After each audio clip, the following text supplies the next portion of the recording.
Opinions, facts, discussion. This is your forum to talk your talk.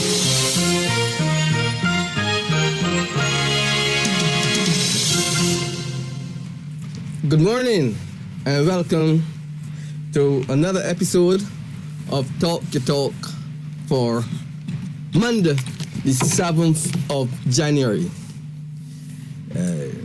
You can call us at 434-1007, 434-1070. You know, my policy really is to use Monday mornings whenever it is practical to deal with social issues or to deal with issues that not normally will come to the fore. There's a lot of politics and this and that, but sometimes, even when it comes to heroes, you tend only to hear about the high-profile type of heroes, people operating in certain professions, but the real unsung heroes are hardly ever mentioned or hardly ever known outside of their, let's say, the immediate area. But today, we will have in the studio someone who we consider to be a hero of sorts. I would say he, not necessarily a discoverer, but a person who, an adventurer. Yes, that would be more appropriate, an adventurer. And during this time, he would have taken note of what would have happened around him and chronicled them that would be there for posterity and to leave something of his experiences behind. He is, we can consider him a poet. His name is James Stuart. Now, you know Stuart is a real Barbadian name. Not only a Barbadian name, but a Barbadian name that got some sort of worth too. Anyhow, welcome, James Stuart. Good morning. Nice to be here with you. Mm-hmm. Well, I understand that you're a Barbadian, of course, because... To the bone. But more than that, because I know of people who probably would have gone off to the States. And on arriving somewhere, if it's New York, Miami, might have had a difficulty with their visa and was back home on the next available flight. But on arriving in Barbados, they will still tell you, oh, about the guys. And after 55 years, you are pure in terms of your speech, your intonations. You are a pure Barbadian. That means that Barbados or Barbadiana for you has to be at the core of your being. What do you say to that? That's correct. Well, all I have to say is that Barbados has helped to make me what I am today. And I find that there are some people who have met in the United States who say Barbados never do nothing for me, you know, because I didn't have no big job, I didn't make no big money in Barbados. I didn't do it until I come to the States. But my take is this. I will always say that Barbados has done everything for me to create the situation in me that caused me to go out and be somebody when I went to the United States. So I have given Barbados a lot of credit for that in a poem which I've written that they call a poetic love letter Barbados. So okay, you see, I am right now looking at a hard copy of a book. Just let me give you the title. It says here, Special Poems of Inspiration, Information, and Love for Our Times.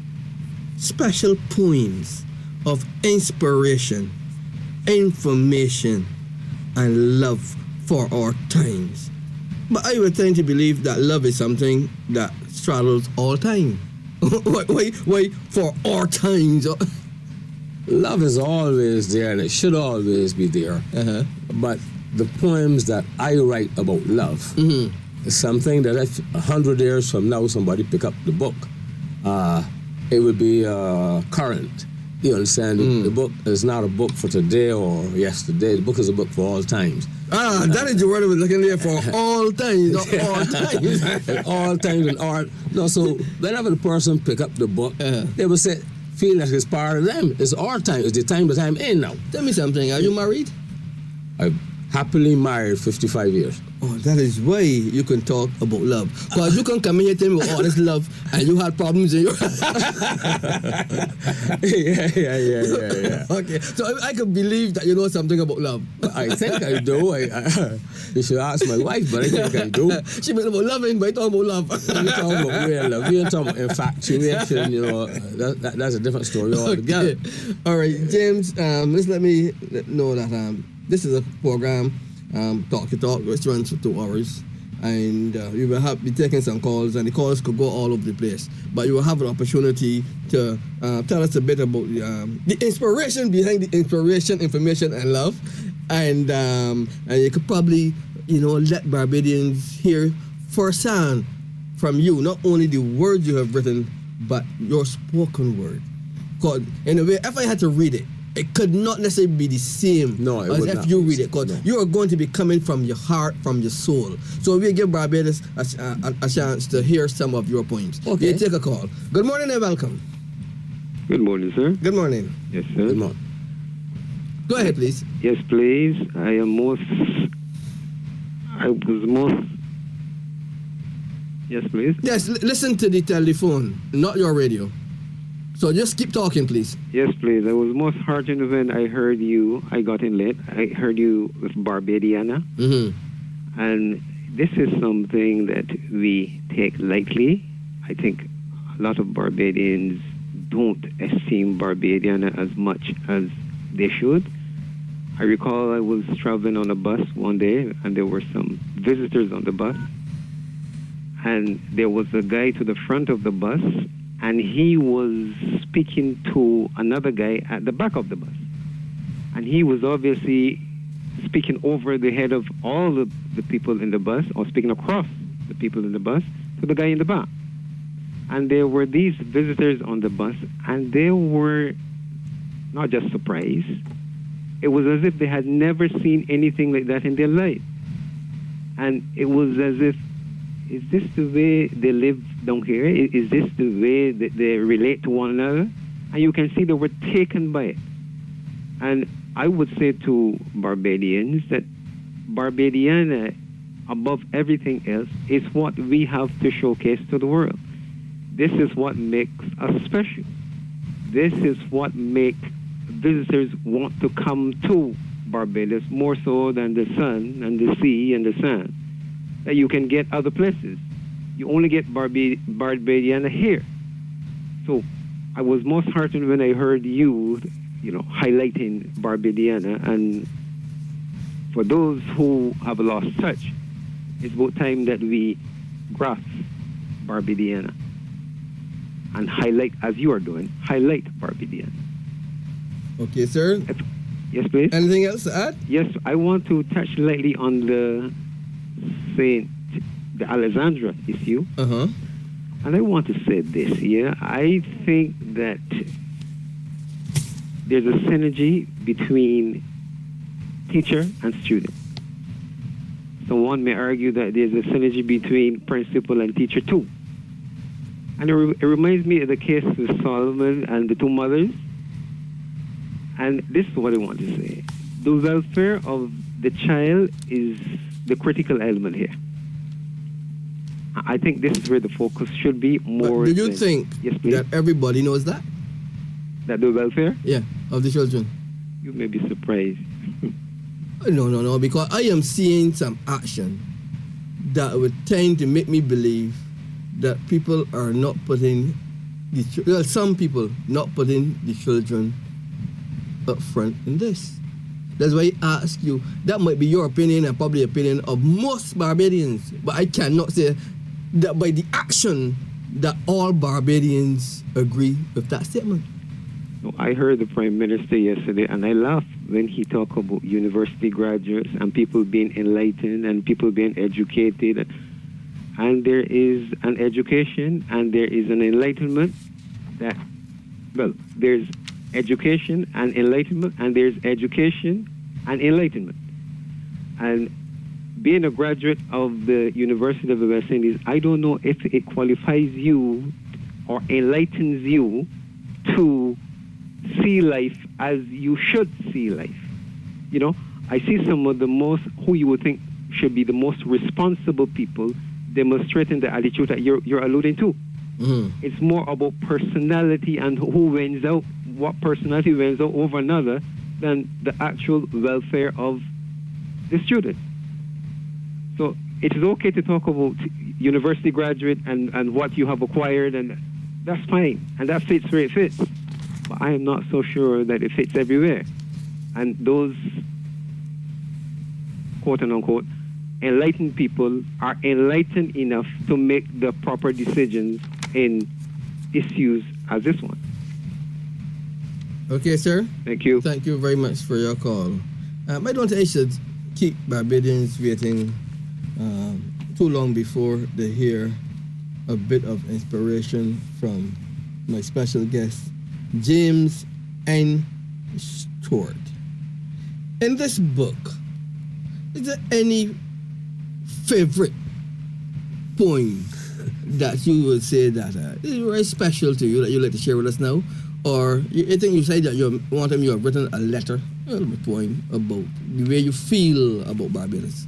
Could you give us a sample of some of your work? I could give you a little sample of it. I don't know if you got time for the whole thing, but give us a piece, a stanza or so. In reflecting, I went to, like you said, the United States 55 years ago, and I had a lot of things going on there, but through everything, I find that all the experiences that I've had in Barbados has helped me to come through everything that you had to come through. So I thought that, I don't know how many people feel the same way about Barbados as I do, but I felt that I should say something about Barbados, and I wrote what I call a poetic love letter to Barbados. And if I may, I would like to recite a little bit of it for you. Go ahead, please. My Barbados, oh, how I love you, the wonderful land of my birth. You may be one of the smallest, but one of the most beautiful places on earth. You didn't give me lots of money, but the abundance of things that money can't buy, and that's the reason why I'm going to love you till I die. Whenever I've had to leave your shores, I've always left my heart with you, because giving it to someone else is something I would never do. You helped to make me what I am today, so I am so proud to be a son of the Barbadian soil when my mother gave birth to me. I was raised on the foods of Barbados, and if you're Bajan, I won't have to tell you what they are, but our cocoa and flying fish is still a special Bajan dish, no matter where you are, near or far. Is that enough of that? Yeah, but some questions will pop up in my mind when listening to you with that stanza there. Number one, I would want to know if you would have told your wife the same thing in the sense, well, you don't have to give me a lot of money, but I will love you nevertheless. And then you also want to remind her, like, I'm a Barbadian. I want my cuckoo and flying fish. Because those elements are in there. Well, I would like to tell you that my wife is a Barbadian as well. Yeah. And that we met each other when we were teenagers. She was going to Green Lynch, and I was a cadet in the police band. And we were together ever since, long before we were able to be married. So there's no question. I don't have to ask her to cook cuckoo. She can cook cuckoo. Right, okay. You understand? I don't have to tell her love her. We understand that we love each other from way back. And the thing about it is, she don't have to worry about money or not. Neither one of us had anything when we met. And that's the difference between people who meet each other very young and people who meet each other after the seasoned people. So that is what we have to say where my wife is concerned. Okay. All right, let's take another call. Good morning and welcome. Good morning, sir. Good morning. Greetings and salutations to your great self and also to your guest. Good morning. Good morning. The last time I spoke with you, I said I wanted to talk on bits and pieces. But I had to change from the topic so as to give preference to a comment made by Mr. Joey Harper pertaining to the total disrespect by an employee at a service station towards Sir Leslie Hall. This morning, I now crave your indulgence and painstaking permitting me to air my bits and pieces. But before doing so, I was asked by quite a few what is my New Year's resolution. The answer is simple: good health. Mr. Lovell, I know that you are fully aware each life has a purpose. Each purpose a plan. Great minds find a reason to what they can. I hope for tomorrow, a reason for today. Sir, my bits and pieces can start from the United States. As we are approaching the expected close date for the general election, with much emphasis being placed on the economy, let's not forget that America is the largest economy in the world, and when it fails, the whole world fails. That is why, sir, there should be a political economic marriage and not a political and economic divorce. Last November the 7th, 2012, Mr. Barack Obama was bitterly opposed by Mr. Romney that Romney went as far as to say that the White House should be kept white. Mr. Lovell? Yes, sir. I look forward to the day where mechanisms be put in place to rename the White House the Presidential Palace or the President's official residence. As our local election just being around the corner, the visionary, the Honorable Mayor Motley, is on record as saying 4 Seasons could not restart construction on the advertised published date. Please remind us, sir, she asked for a forensic audit for CLICO and a judicial management which was very long delayed before becoming a reality. It is also noteworthy, sir, that the executive of the Barbados Labour Party has got up and smelled the coffee after the fervent 4 had called the former leader of the opposition to say, which I shall quote from memory, for healing to occur in the Barbados Labour Party, there must be trust, mutual respect, and communication. But it can also be said, sir, that Ms. Motley's first concern is love to her party, loyalty to the party, and commitment to carry forward a new rejuvenated party, which included the sweet and charming Miss Sandra Simmons. I said Sandra husband, sir. That is why you can honestly say that the Prime Minister's statement, "He's not ready yet," is politics. I should say that politics and politics are now working hand in hand. For it's my perception that the Prime Minister said in making reference to Ms. Motley, the Right Honourable also asked the LP to invite her to the fold. He forget the saying, sir. People who live in glass houses should not throw stones. For if he had ever had the guts to ask the Minister of Finance to act as Prime Minister during his absence, the Eager 11 would have petitioned the GG saying they have the majority in making the minister. Assumptions. And then what you'll be doing, you'll be casting aspersions on the motives and the integrity of who you refer to as the Eager 11. The Eager 11, if there is such a body, would have said, hold on, sir, would have said that they might have been contemplating a meeting with the Prime Minister, that they were never contemplating at any point in time any type of coup d'etat. Okay, so don't let us go outside of what the people said that were willing, they were seeking to do. Okay? Can I remind you of something, sir? Yes, go ahead, sir.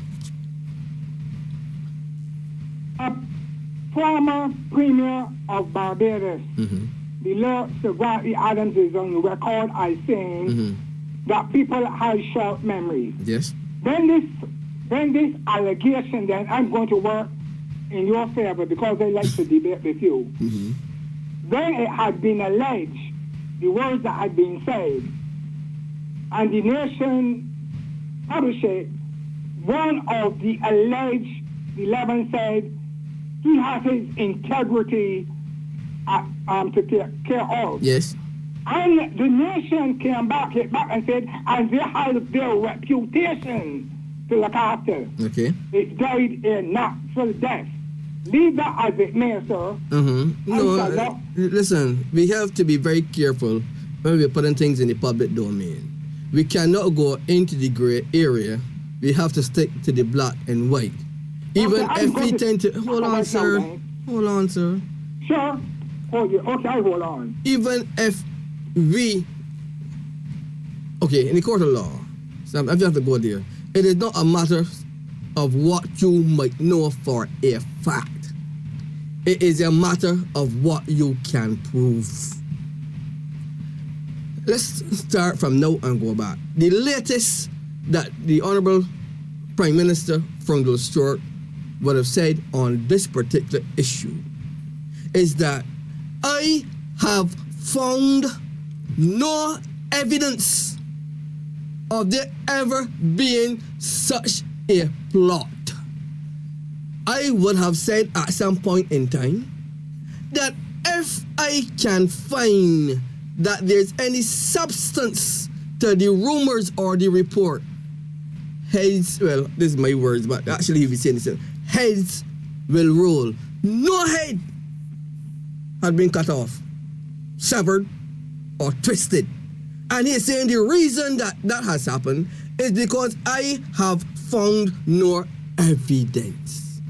The eager 11, if you go back now to the beginning, when you say one of them would have said they have the integrity to so and so, fine. Because as far as I can remember, the nation would have given the impression that they were in receipt of a letter not purported to have names on it as to who the 11 would have been, but also purporting that there were 11 signatures to this letter. And to this day, even if there were one, there certainly were not 11. I don't even think there would have been 10. There might not even have been one. So that is the crux of the matter. It does not matter what letter you are saying that you had. I saying that John Lovell and James Stuart is a part of this thing. I think it's the impression that the signatures affixed there included John Lovell and James Stuart. We can argue that is not the case because we know we did not sign anything. So what can you be saying about me? Okay then, Mr. Lovell.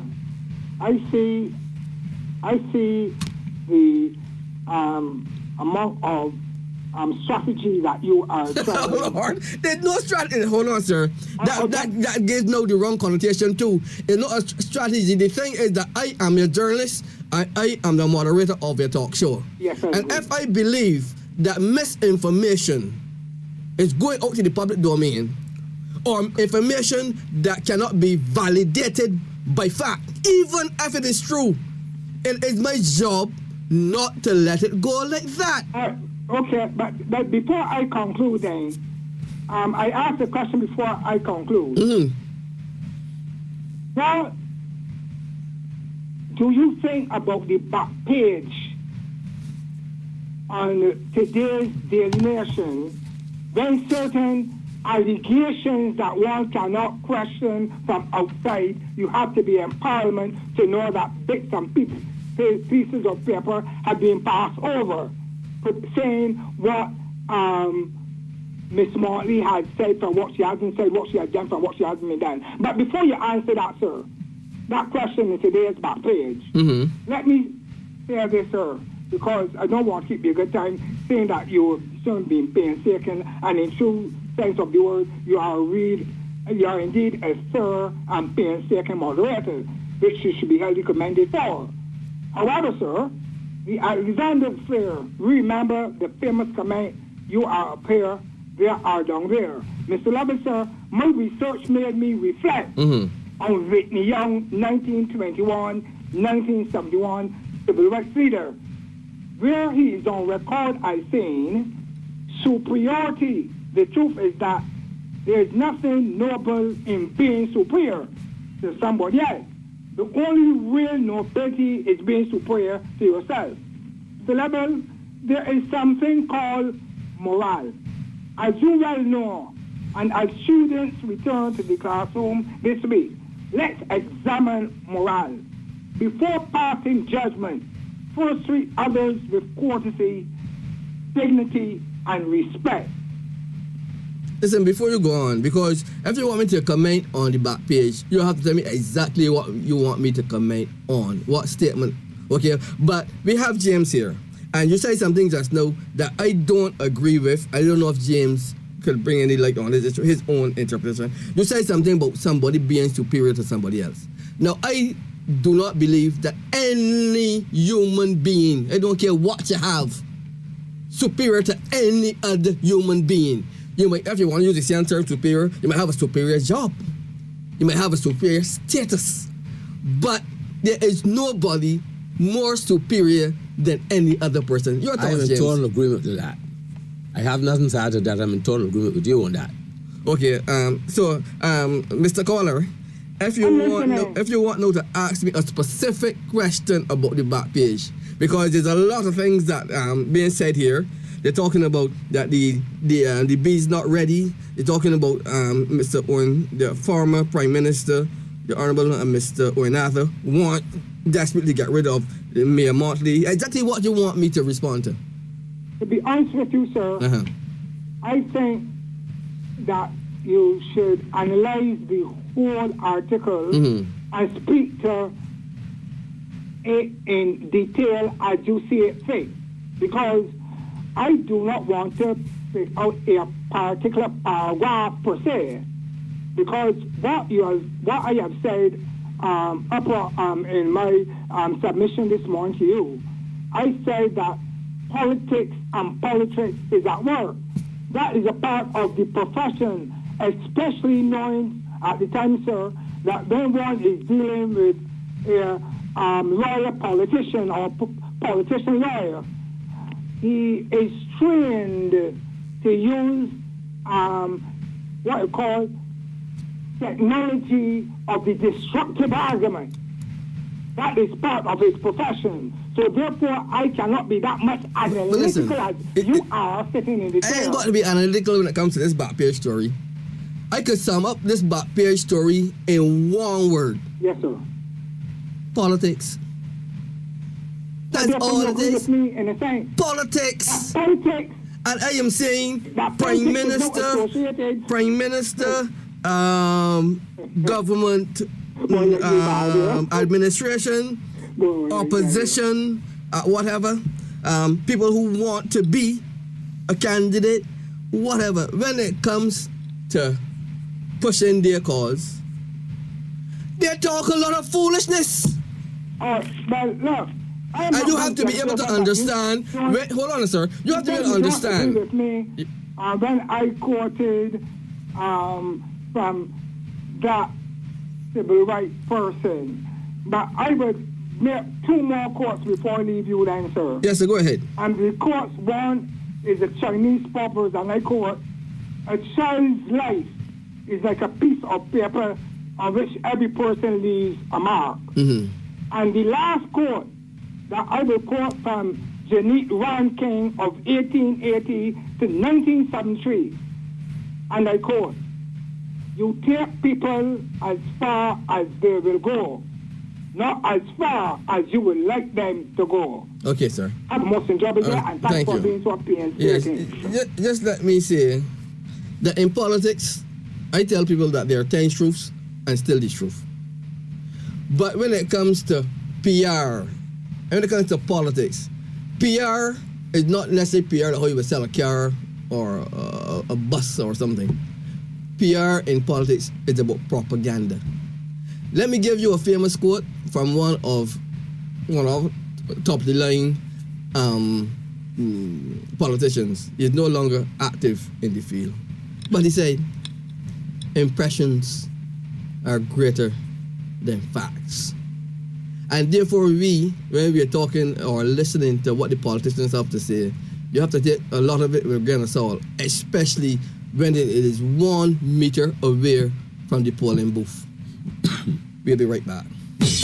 MultiChoice Television is committed to serving you, our valued customer, and keeping you connected. With this in mind, we wish to remind you that service deactivations are done on the 15th of each month for service provided in the previous month. Customers are encouraged to settle any outstanding balances before this date to avoid disruption of service. MCTV thanks you for your cooperation and for making us your cable provider. MCTV, the right choice. Men, go on out and learn how to protect yourselves on the road, in the workplace, and at home. The Randolph Phillips Polyclinic Men's Health Group will hold its monthly meeting on the topic Safety Enhancement for Men this Tuesday, the 8th of January, in the Polyclinic's conference room at Oyston's, beginning at 7 p.m. The presenters will be accident investigator Mark Sargent and president of the National Committee for the Prevention of Alcoholism and Drug Dependency, Pastor Victor Roach. Larry Mears, the people's champion. But I feel very honored to be on this very special list. There is also this feeling of great humility as well. He is broadcast excellence at its finest. I want to thank God for giving me the strength and the ability to have been in this profession, this very noble profession for these years. A man who puts his listeners first. I also want to express my gratitude to all the listeners over the years who have been a great source of inspiration for me. CBC Radio salutes our champion Larry Mears on being awarded the Order of the British Empire for his service to broadcasting.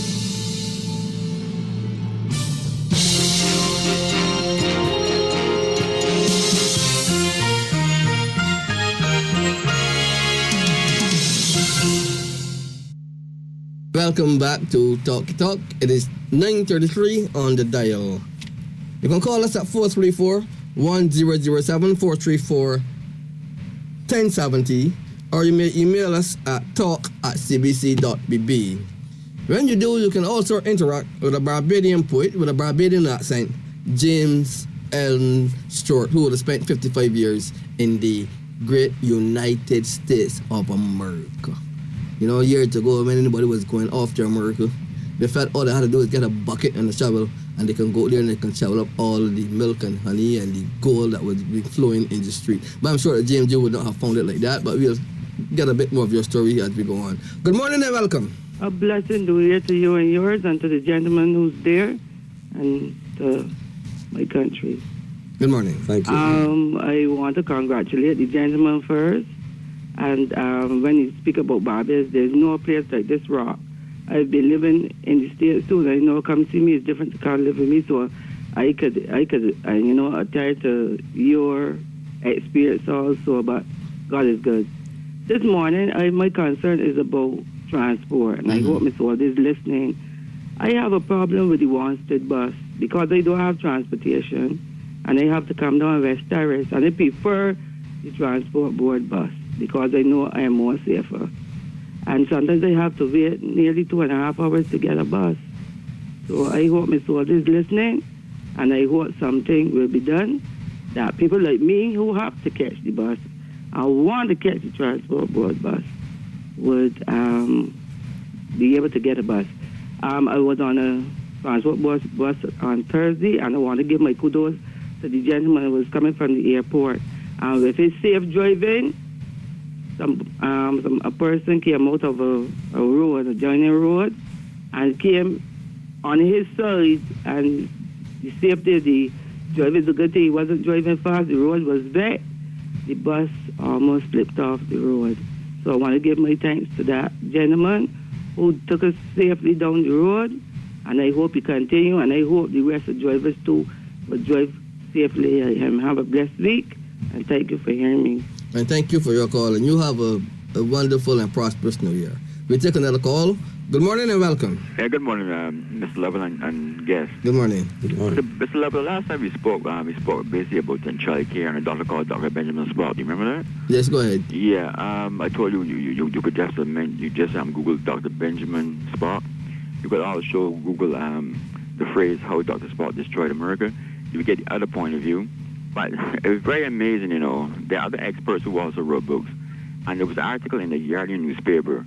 And you can Google the phrase "books by experts confuse mothers," and you can take a look at all three of those. And next time that we speak, listen, I'm telling you, don't tell me that. Go and look at a book. Well, they all are. If you come with something, you look at the books and you come and tell us what you get from it. If you want to educate Barbados about it, but you don't send me to read 5 and 10 books and Google anything. I'm doing it. Basically, they said that one of the problems with the self-gratification of this particular generation comes from things that which Dr. Sprout has said. For example, as a simple, what we might consider a simple thing like not saying. Dr. Sprout said that you should never say no to a child if a child wants something, and that turned out to be the basis for their self-gratification, etc. The psychologist has actually put their finger on it. You know, the simple things that even feeding according to time. You know, they're giving them food whenever they want to have food. These kind of things he actually advocated, even though he said that he did not. But on the other side of the coin, he said that the psychologist said that in fact these two key points are basically the reason why the current generation like that go for the self. That quick gratification kind of thing. Right. And but their books written by other experts which confuse mothers, not so much because of the message, but the way the message is delivered. And that's why I say that would be, I think that should be an interesting topic if we can really get back and talk about it more in depth. Okay, sir. Okay. Yeah, you have a good morning. A lot of women were going to be confused if they want to read a lot of books as to how to raise their children. They should talk to the mothers and the grandmothers. Okay? You reading all sorts of books and Googling all sorts of things that could tell who to raise a child. That's why they're confused. If you want to talk about an author, we have an author in the house. He is James N. Stuart. And let me tell you a little bit about this author. He was born on the beautiful little island of Barbados. And James always took great interest in whatever beauty he saw around him in all its forms, even in human form. Not the least of which was the spoken or written word. As a youngster attending Sunday school on a regular basis, where the Holy Bible was intensely studied, James fell in love with the language of the King James Version that he still loves and prefers today. James attended the Wesley Hall Boys' School, so he had a very good foundation. Generally considered to be the most outstanding public school on the island. There he was exposed to English literature and was very interested in Shakespeare's works, poems, and plays. James later joined the Barbados Police Band. Were you blowing a bugle or something so? So now you're blowing your own flute? I blow clarinet. That's why I know, because you're blowing your flute. I know all this. I strum violin too. Yeah. So he joined the Barbados Police Band, now known as the Royal Barbados Police Force Band. He was a cadet for several years before becoming a full-fledged bandsman. This group has performed in many parts of the world, including Radio City Music Hall. While in the band, James played for several theater productions. His interest in the spoken word enabled him to memorize complete shows almost word for word. Now, let me read that again. His interest in the spoken word enabled him to memorize complete shows almost word for word. Now, I am telling you, people, that I have seen James operating with a book on the table and reciting every one of these poems out of his head. This entire book. He has a fantastic recall. Anyhow, James immigrated to the United States where he encountered racism and discrimination for the first time, but where he also experienced the revolution of the civil rights movement as well as the Malcolm X era. As a result, together with his formal education here, he has achieved much insight and experience, which has made him an outstanding citizen today. James now seeks to make his mark in the literary world, starting with this, his first edition of a wide variety of poems. He hopes that because of the universal subject matter of his poems, they will resonate with a worldwide readership and will be enjoyed. He looks forward to publishing several more books in the future. But I don't have to ask you if you can publish more, because since you have memorized all of the books, all of the poems in this book, not totally, yeah. But most of them I can say very well. Yeah. You mentioned in here that you obviously 55 years ago you would have encountered different forms of racism. Number one, because you would have been quote unquote an outsider, a foreigner coming into the country, and secondly because you would have been black. Could you tell us a little bit about that experience? More particularly because you were black. You know, I did not encounter the kind of racism in New York that you would have encountered in somewhere like Florida or Alabama or those places like that. You know, where you couldn't go into the same entrance as somebody else went into and all that, or where even a worldwide singer like Marian Anderson, a black woman who was the greatest opera singer that they had, couldn't come through the front door. She had to go through the back door and sing that, yeah, she's the featured guest of the place. So, but I didn't encounter that kind of racism. But racism in the North was a little more subtle. You know, it was a little more subtle. We went into schools, and most of the time when I took my kids to school, there was hardly any black person in there that could teach them anything. You know, there were whites wherever you turn.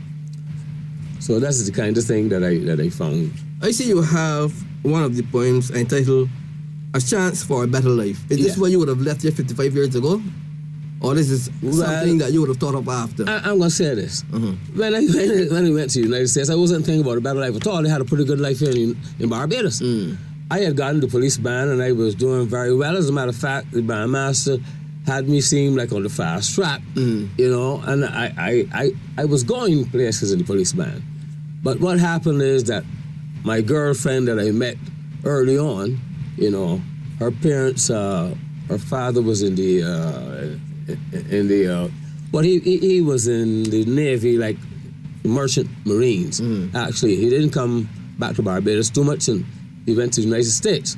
And he sent for his wife, and then later on, she sent for her 2 daughters, and then my daughter, my girlfriend, which was one of the daughters, sent for me. So when I went to the States, it was more about reconnecting with the great love of my life. You understand, more than I was thinking about what there was in the United States. That's a fact. Some people think, well, I'm going to the United States. And no, that was not in my mind. Look what a little girl do to you. You leave your mother, father, all your friends, all your schoolmates at Wesley Hall. I didn't leave. You leave everybody behind you. I just left them for a while. I didn't leave them in spirit, no. I just leave them in body. That's all. And then they ask, who really is the boss? The man or the woman? Man, come on. You don't know what I cause her. You don't know what I cause her to do. Good morning and welcome. Good morning, John. How you doing? Not too bad. Happy New Year to you and to your guests. And to you. I tell you. All right, John. What I call about this morning is that I was so upset and frustrated over the weekend when I heard the remarks of the president of the Barbados Secondary Teachers Union. What else do this lady want? She wanted to make blood out of stone now? The recommendations of the commission made a recommendation, and that was done by the ministry.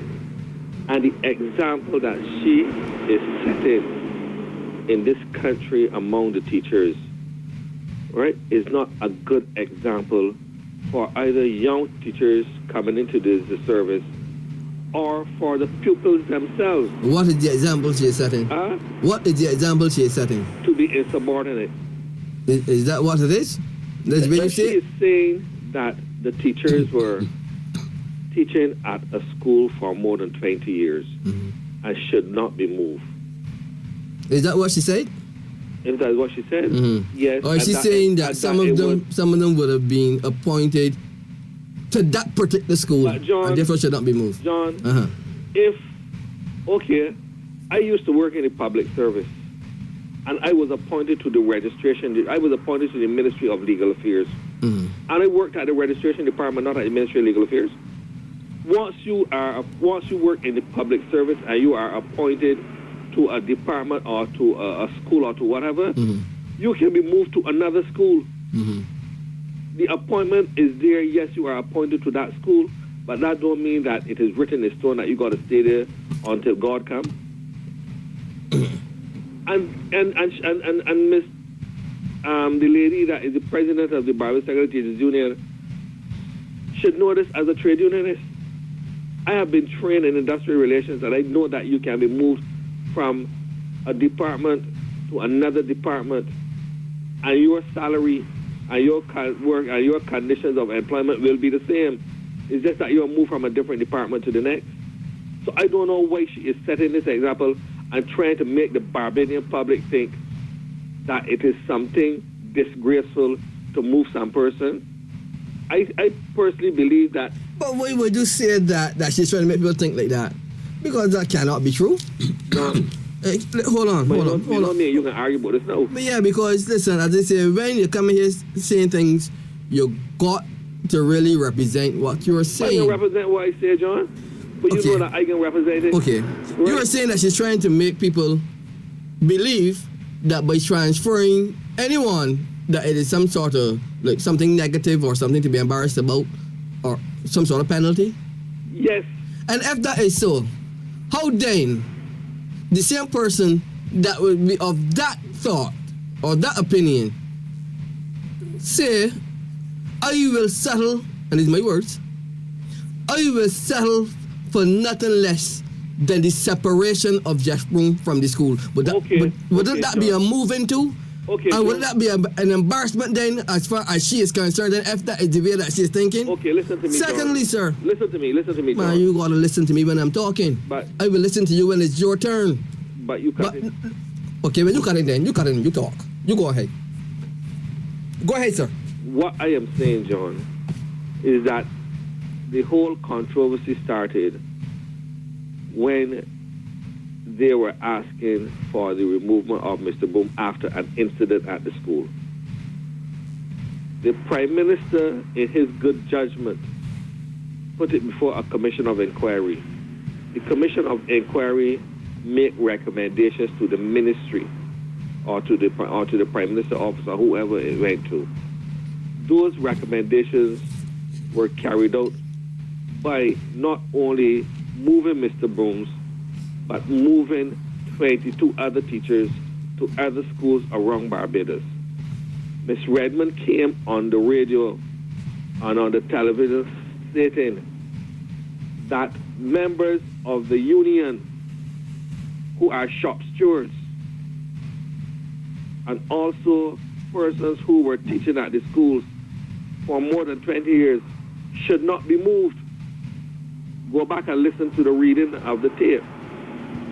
I am saying that as a trade unionist, Ms. Redmond should know better.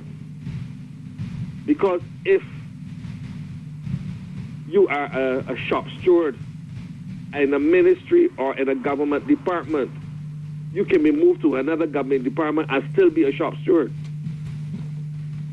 But the whole long and short of the crux of the story that I see it is that she wanted and them wanted Mr. Boom to be moved, and they stay at the school and they feel that they have achieved a gold mountain.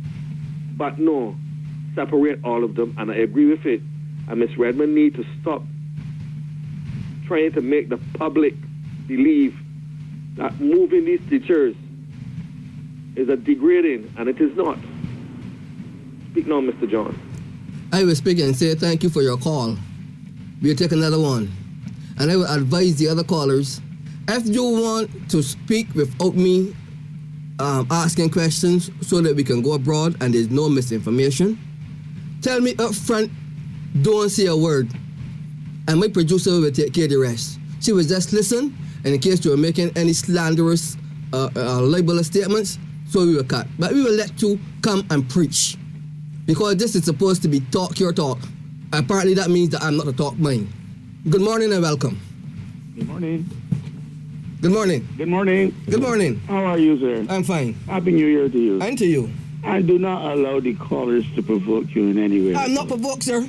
I am not provoked. Okay. But I believe that, as I say, this role I have to play here, especially in a silly season like this, or when you're dealing with sensitive matters, that I have to be very careful. Because people come here with an agenda, and sometimes in their exuberance to put something across, they might not know that they're crossing the line. So therefore I have to put things in perspective and put things on an even keel. And if people can tell me don't talk, don't interrupt, well fine, you go ahead, but you're putting me in trouble. I'm done with that. Good morning and welcome to you. Yes, sir. Good morning, sir. I am not calling to provoke you this morning.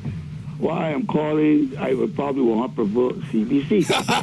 Right? What has happened is, my little thesis is this morning. Why I have two. Why is it that the two programs on the radio, one on the television and one on the radio, has omitted Mr. Charles Morris Fremble? The religiously reasoning, which used to come on Sunday morning, on Sunday evenings, and on the program in the mornings with Reverend Messiah and Miss Cecily, whatever her name is. Dr. Sicely at the hospital. Dr. Sicely, and that he has been overruled. I thought he has been coming through to a lot of people in Barbados. And I thought because he was beginning to be so penetrative, that was the reason that he was cut. He was touching a lot of souls with his logic and so on of the Bible. And it looks as though CBC didn't want to have him there. That is one of the things I call about. The second one is our economy has to look in a holistic matter of what is happening inside of us. The churches here have been making money, not the Anglican and the Methodist, but the other fall-off churches have been making a lot of money in Barbados, and they've been able to purchase exuberantly, like old plantations and all that, $34 million.